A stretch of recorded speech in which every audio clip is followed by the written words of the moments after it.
Hello' everyone, মোৰ channel তৃপ্তিলৈ আপোনালোকক পুনৰ এবাৰ স্বাগতম জনাইছোঁ।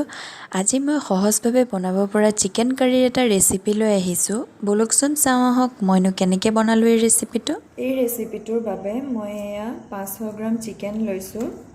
ইয়াত এতিয়া মই 2 চামুচ আদা নহৰু দিম। এই আদা নহৰুখিনি মই খুন্দি লৈছোঁ। সৰু চামুচৰ 1 চামুচ জালুকৰ গুড়ি লৈছোঁ আৰু এটা সৰু পিঁয়াজ মই এনেদৰে দীঘলীয়াকৈ কাটি লৈছোঁ। দুটা মিডিয়াম সাইজৰ পিঁয়াজ মই সৰু সৰুকৈ কাটি খুন্দি লৈছোঁ, সেয়া দি দিম। সৰু চামুচৰ ফুল এচামুচ নহয়, ইমানখিনি মই হালধি লৈছোঁ। সোৱাদ অনুসৰি নিমখ লৈছোঁ। সৰু চামুচৰ ফুল এচামুচ নহয়, এচামুচতকৈ অলপ কম জিৰা গুড়ি লৈছোঁ। সৰু চামুচৰ আধা চামুচ ধনিয়া গুড়ি লৈছোঁ। সৰু চামুচৰ আধা চামুচ মিট মছলা দি দিম আৰু মই সৰু চামুচখনৰ আধা চামুচ ইয়াত গৰম মছলাও দি দিলোঁ, সেইটো দেখুৱাবলৈ নহ'ল। আৰু 1 চামুচ মই কাশ্মীৰী ৰেড চিলি পাউডাৰ দি দিম। ইয়াত মই এতিয়া মিঠাতেল দি দিম। 3 চামুচমানৰ সমান মই ইয়াত মিঠাতেল দি দিলোঁ আৰু এইখিনি এতিয়া ভালদৰে সানি ল'ম।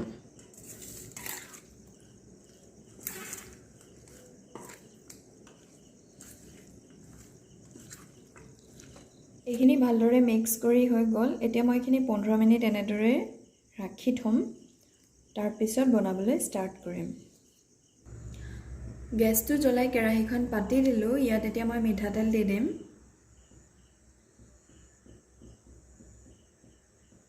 তেল গৰম হ'ল।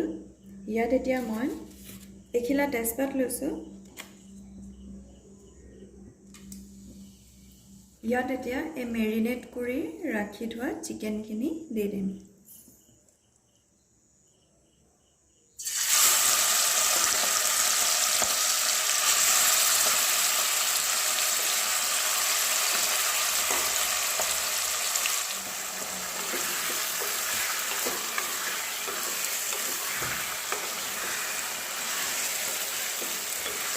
এতিয়া ইয়াত মই 3টা মিডিয়াম সাইজৰ আলু দি দিম। আলুটো অপশ্যনেল হয়, আপোনালোকে দিবলৈ বিচাৰিলে দিব, নিদিলে নাই।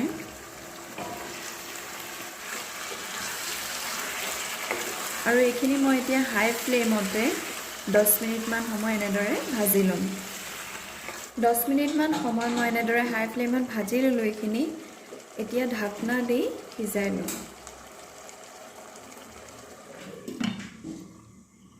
আৰু গেছটো মই মিডিয়াম কৰি দিম। 5 মিনিট ঢাকি সিজাই ল'লোঁ। এইখিনি এতিয়া আকৌ লৰাই দিম।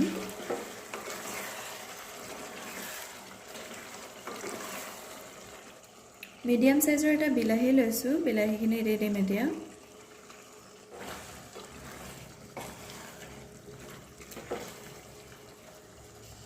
এইখিনি আকৌ এতিয়া ঢাকি পেলাই সিজাই ল'ম। ইয়াত মই 2টা কেঁচা জলকীয়াও ভাঙি দি দিম।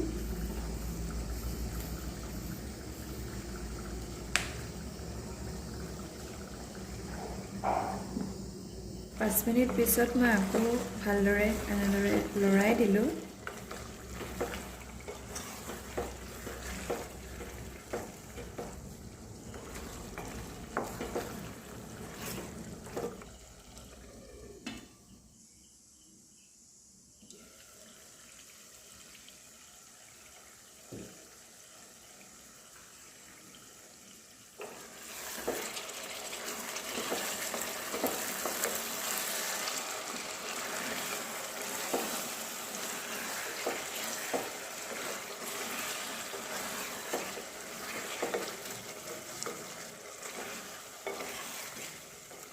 ইয়াত মই এতিয়া অলপ গৰম পানী দি দিম।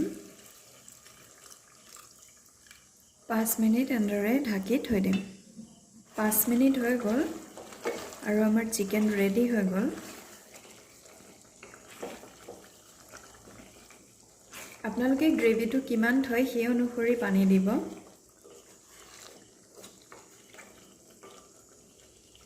সহজভাৱে বনাব পৰা চিকেন আমাৰ ৰেডি হৈ গ'ল। এনেদৰে বনালে খাবলৈ বহুত টেষ্টি হয়।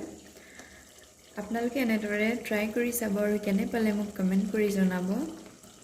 যদি আজিৰ ভিডিঅ'টো ভাল লাগিলে তেনেহ'লে লাইক কৰিব, ফেমিলি আৰু ফ্ৰেণ্ডছৰ লগত শ্বেয়াৰ কৰিব আৰু মোৰ চেনেলটো ছাবস্ক্ৰাইব কৰি দিব আৰু কাষতে থকা বেল বাটনটো ক্লিক কৰি অল কৰি দিব। তেতিয়া মোৰ আহিবলগীয়া নতুন ভিডিঅ'ৰ ন'টিফিকেশ্যন আপুনি প্ৰথমেই পাব।